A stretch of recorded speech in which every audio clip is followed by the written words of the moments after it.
Pas de vous abonner à la chaîne, ou de cliquer sur la petite cloche de notification, pour ne pas manquer nos prochaines vidéos. Les autorités maliennes ont confirmé que les accords militaires signés autrefois avec des puissances étrangères, vont être revus.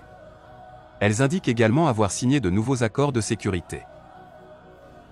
Dans son discours à la nation à l'occasion de son 61e anniversaire jeudi à Kati, le président de la transition du Mali Assimi Goïta, a évoqué la situation du pays et a assuré aux Maliens et surtout à l'armée que le Mali va revoir tous les accords de défense jadis signés par ses prédécesseurs.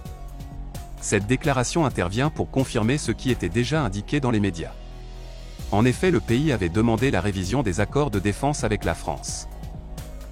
Une demande confirmée il y a peu par le Premier ministre Choguel Maïga en indiquant que « nous voulons relire les accords déséquilibrés qui font de nous un État qui ne peut même pas survoler son territoire sans autorisation de la France ».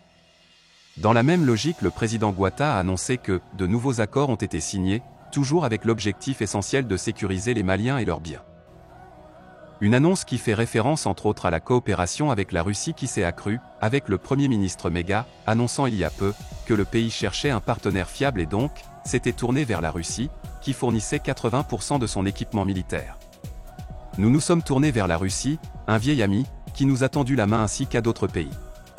Nous entretenons des relations de coopération avec l'État russe, comme nous le sommes avec d'autres États, a-t-il déclaré. La Russie a également déployé des centaines d'hommes sur le terrain dans le cadre de la formation des militaires maliens et de la sécurisation de certains lieux stratégiques.